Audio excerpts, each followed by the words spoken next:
Mga ka-Berks, magandang araw sa inyong lahat. Hindi ako nag-grocery. Ako ay magko-compute ng aking tax.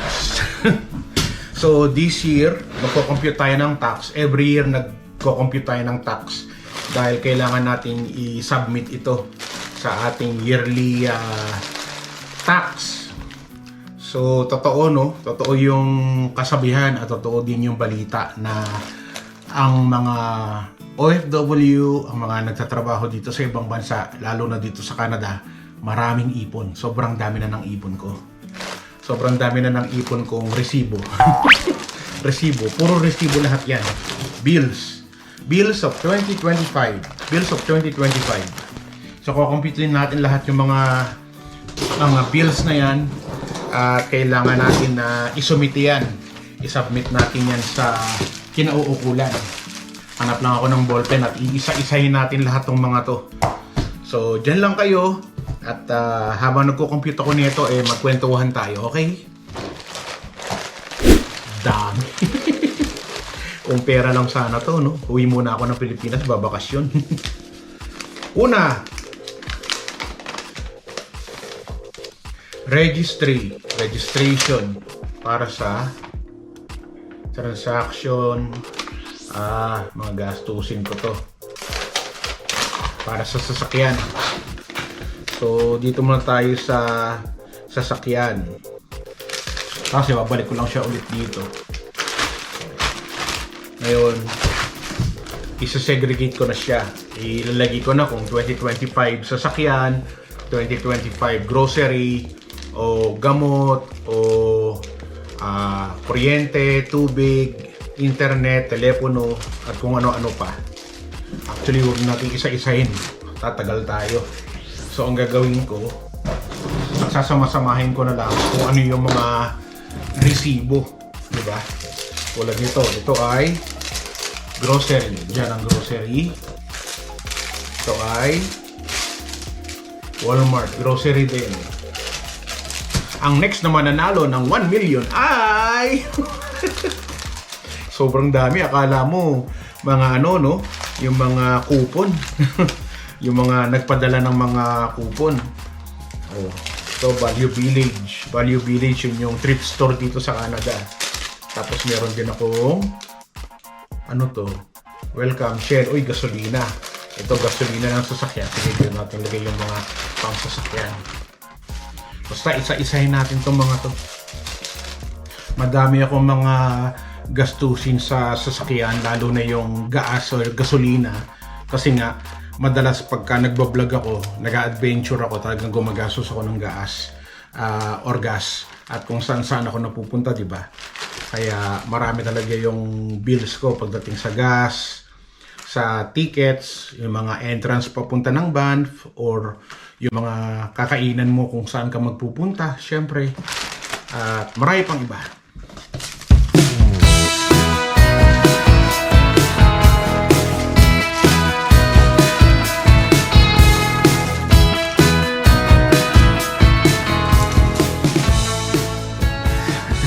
So finally natapos ko na rin yung pagsisegregate ko ng mga resibo ko, no.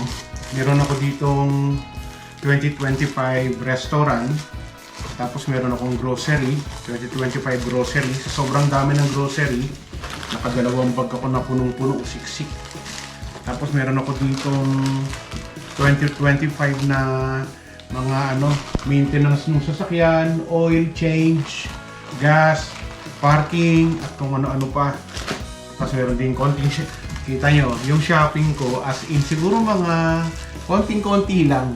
Kasi pag nagpupunta kami ng Mall ni Angelo, usually ginagawa namin window shopping, tapos kain lang kami, nagkakape, tapos uwi na kami. Pero pagka type namin yung mga naka-display or sale, mura lang, bumibili rin kami pailan-ilan. Tapos meron din ako ditong others. Hindi ko alam kung ano tong mga to kagaya nung nagbayad ako ng 1 year na anong tawag dito, yung pagpapasok ko sa van, yung 1 year na ticket, parang pass, 1 year pass para pagpunta ng van, or kung ano-ano pa, mga ganon. Tapos meron din ako ditong for health and medicines. Ito naman yung mga gamot ko, or pagka nagpa-check up ka, humingi ka ng doctor's note, may bayad kasi. Tapos yung mga gamot, yung mga kailangan ko nung nagkasakit ako, ang dami ko mga biniling gamot na kailangan kong bilhin at inumin para gumaling agad. So dito lahat ng mga gamot na yon.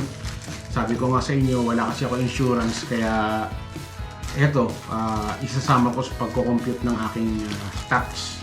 At ito naman yung mga 2026 na nahalo. So mag-i-start na ulit ako para sa next year.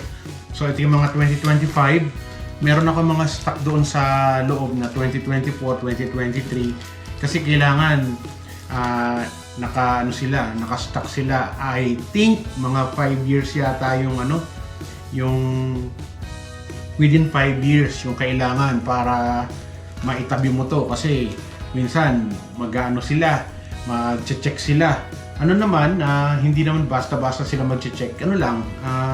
Random check lang mga ginagawa ng iba para malaman lang nila kung totoo yung mga sinasubmit mo mga information o mga expenses mo for the year para sa tax mo, no? So, ito nga mga tax ko na to, kaya ko sineseparate at kino-compute kasi nga nagbo-vlog ako, social media influencer. Siyempre, lagi ako lumalabas, nag-e-explore.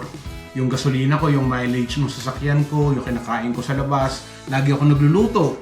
So yung mga niluluto ko dito sa bahay, yung grocery ko, mga pinagsha-shopping namin, or nandito ako para mag-vlog, syempre sinasama ko na rin yung utilities ko na iba, or yung mga ibang gastusin dito, pero hindi ko alam kung paano yung kinu-compute kasi meron akong bookkeeper or accountant na na tinatawagan, tapos sinesend ko lang lahat sa kanya yung mga expenses ko at siya na yung nagko-compute at sasabihin niya sa akin kung magkano yung utang ko o yung refund ko mula sa tax. So far, sa loob ng 3 taon na nagko-compute ako ng tax dito sa Calgary, dito sa city, wala pa naman akong refund.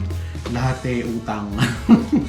So lahat ng mga taxes ko wala akong na-refund for the past 3 years. Ganun talaga. So this year naman, nagtrabaho ako sa Walmart at nagbo-vlog ako. Tapos nagtrabaho din ako sa tawag dito, vegan restaurant. Ewan ko kung naalala nyo yun. Tapos last January, February, March, naman ako. Nag-Uber driver naman ako for delivery. So yun yung mga ginawa ko for this year. So ito na yung mga na-segregate natin ng mga mga nagastos ko, expenses ko.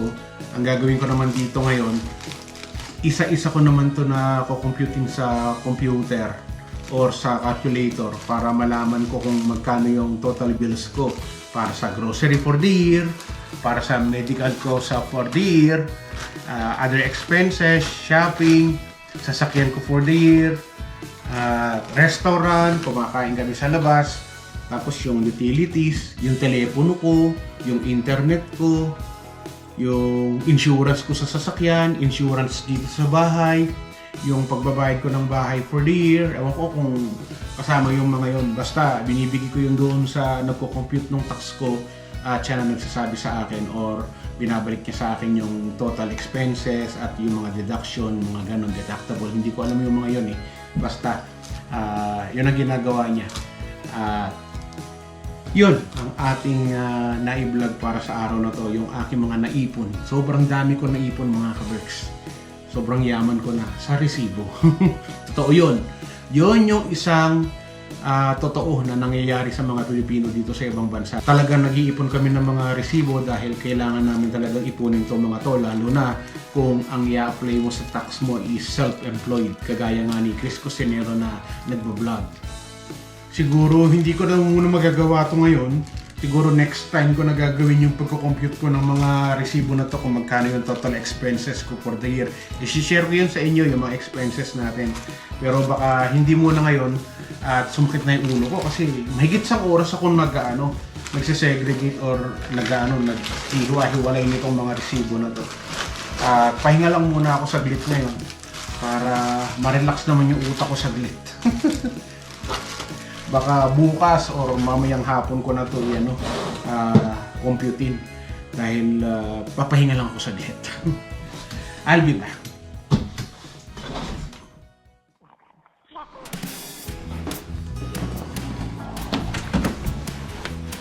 So ito pala yung TV na nabili ko 3 years ago. Kung gaano nakatagal dito si Angelo sa Canada, ganon din katagal tong TV na to. So 3 years na si Angelo, 3 years na rin tong TV na to. Ito yung TV na bigla na lang walang screen pero nagsasalita. So parang backlight yung nasira sa kanya. Pero nakabili na ako ng TV sa online. Sa marketplace na mura lang naman. Ngayon di ko alam kung saan ko itatapon tong TV na to.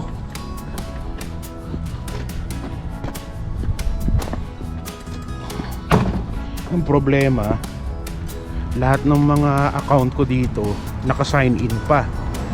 YouTube account, Facebook account, at kung ano-ano pang mga account ko, TFC,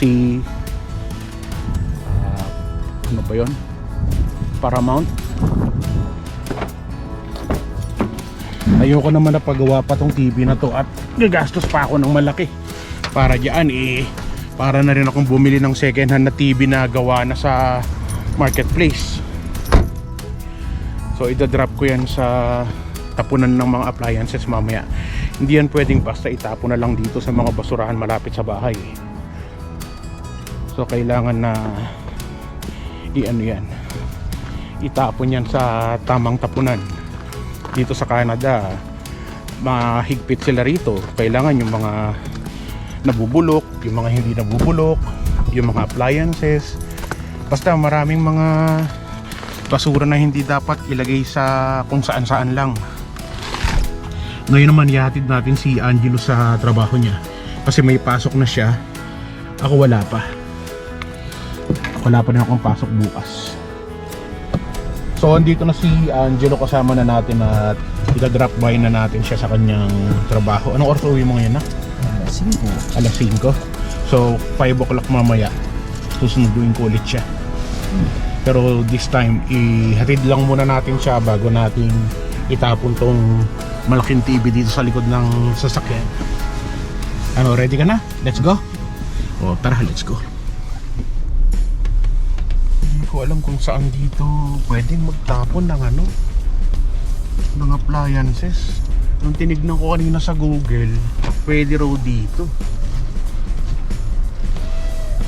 Community Recycling Depot. Thank you for recycling it right.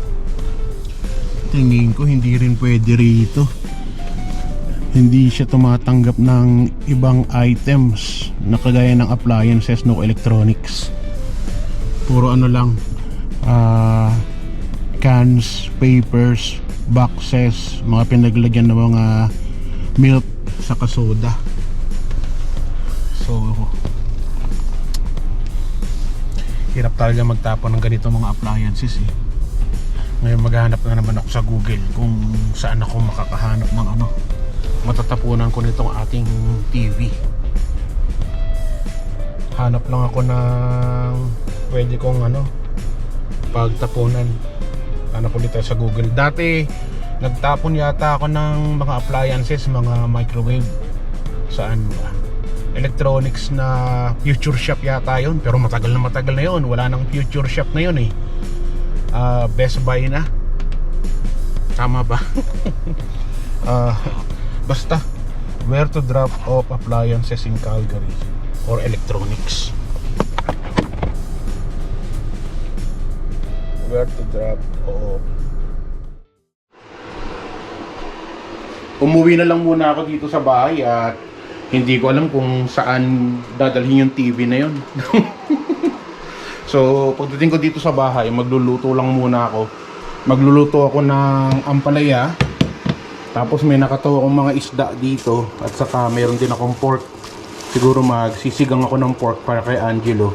Saka na akin naman yung yung galunggong at saka ampalaya. Luto lang ako muna saglit.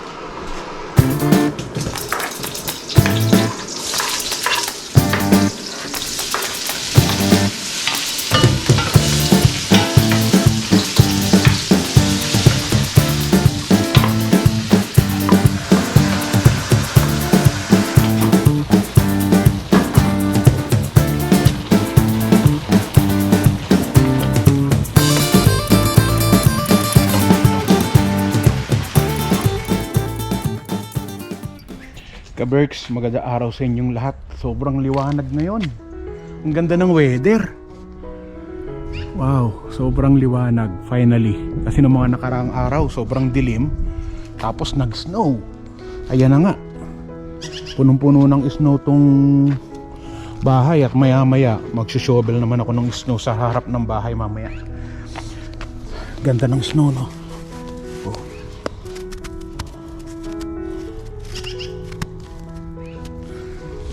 Anyway, wala akong pasok ngayon at naglilinis lang ako ng bahay, naglalaba. Alam nyo na yung daily routine ko dito sa Canada. Maglalaba, maglilinis, magmamap, maglilinis ng CR, magtatapon ng basura at kung ano-ano pa. Ayan nga, nagluto ako kanina. So marumi yung ating yung ating sink. Nagluto ako ng ng munggo. Tapos nilagyan ko lang yun ng sayote at saka pechay o bok choy. Yan lang yung aking yan lang yung aking kinain. Wala ko ibang kinain, walang rice. Pero maraming kinain ko niya kaya busog na busog ako. At ano pa ba? Yung aking mga yung box na papadala ko sa Pilipinas, finally puno na. Ayos. At magugus lang muna ako ng pinggan kasi katatapos ko lang kumain ng gulo pa ng bahay natin. At dyan lang kayo saglit, ha.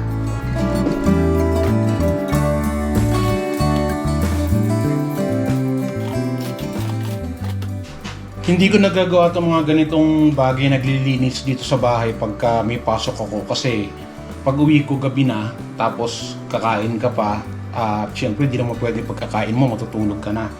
So relax, nood ng TV, tapos marirealize mo alas 12, alauna ng madaling araw. So yun yung oras ng tulog ko, so magigising ako mga alas 9. Tapos magluluto kami ng almusal ni Angelo. Brunch na namin yun, alas 10, alas 11 na yun. Tapos ihatid ko siya sa trabaho niya. Diretso ako sa trabaho ko. Ganun yung daily routine namin pagka panghapon kami pareho sa trabaho. Pero pagka ganito na day off ko, ginagawa ko na lahat yung mga gawaing bahay dito sa bahay. Tapon ko na rin pala sa basurahan to mga paintings ko. Yung mga paintings na to, pinulot ko lang din to sa basurahan dati. Siguro mga 3 years ago na. Pero this time, alisin ko na. Napagod na rin ako. Yung mga mata ko sa kakatingin sa kanila araw-araw. So, tapon na lang natin to. Dito, pagka merong may gusto, edi pulutin nila, di ba?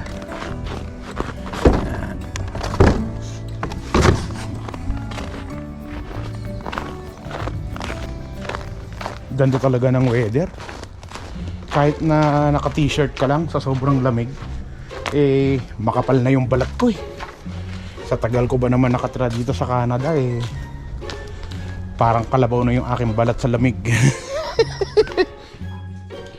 Ka-Berks, isang linggo na yung nakakaraan mula nung pinagsama-sama ko yung mga resibo ng mga expenses natin for 2025. So ito na yung aking na total para sa isang bag grocery na 2025, 2,923. Isang bag pa lang na maliit yan. Tapos ito pa. Computing ko rin to. Tignan natin kung magkano rin yung nagastos natin dito sa isang bag na to. So ito naman yung isang bag. Kasi nasa dalawang bag yung yung grocery ko. Hindi nagkasya sa isang ziplock. So ito naman yung isang kukwentahin natin. Minsan hindi ko nilalagay yung butal. Yung mga buo-buo na lang nilalagay ko para mas mabilis. Kunwari, kagaya nito. 45.82. So, ang lalagay ko na lang is 45. Para mabilis.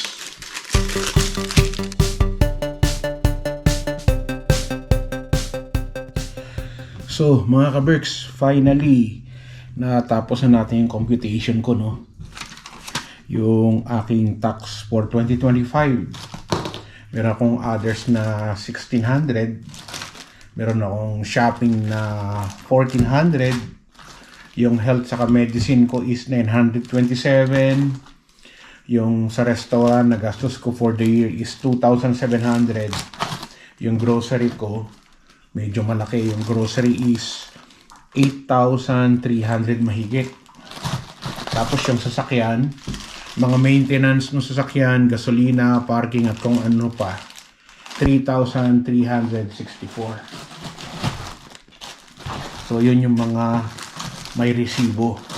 Tapos ngayon, yung sa mga online, ay ang total nun is 18,400 para sa 2025. Tapos yung bahay ko, itong nirerentahan ko is 1,500 every month. So ang total niya for the year is $18,000. Tapos yung utilities ng 2025, 6,298. Yung phone bill ko, 828 for the year. Yung internet is 900. This is $75 times 12 months. Tapos car insurance, 2,364. House insurance, hindi ko pa nga naisama dito yung TFC, YouTube, Facebook page, mga application for editing. So ang total naman dito sa mga anong tawag dito, yung mga ganitong klase na expenses is inabot ng 28,000.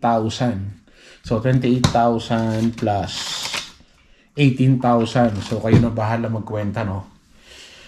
Ganun kalaki yung nagastos ko for 2025. Actually, marami pang mga na-misplace na mga resibo na hindi ko na alam kung saan ko na ilagay. At least na total na natin. At pwede na natin ibigay ito doon sa nagko-compute ng aking tax. At siya naman, babayaran ko ng, hindi ko maalala kung 80 or 180.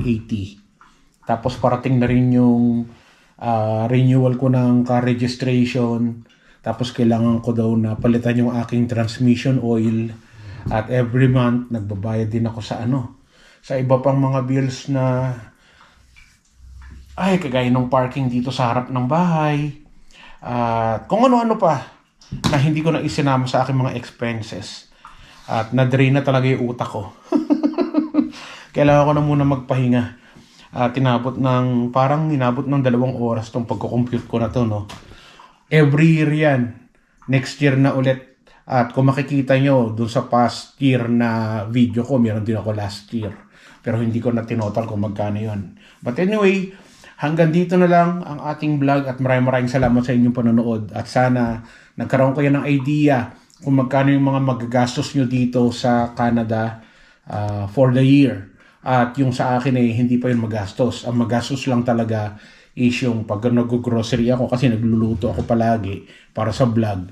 Tapos yung gasolina ko sa maintenance ng sasakyan kasi nga palagi akong out of town, nagpupunta, nag-i-explore kung saan-saan para sa ating mga vlogs. So yun lang, magandang araw po sa inyong lahat. Chris Cusinero, ang inyong kapamilya, kapuso, katropa, kabarkada at kaberks hanggang next video ulit. Ano man ang hamon ng buhay, palagi ka lang sumabay. Piliin mo laging sumaya. Kay Chris Cusinero panalo ka. Di lang pagluto sa kusina, sa adventure ay kasama.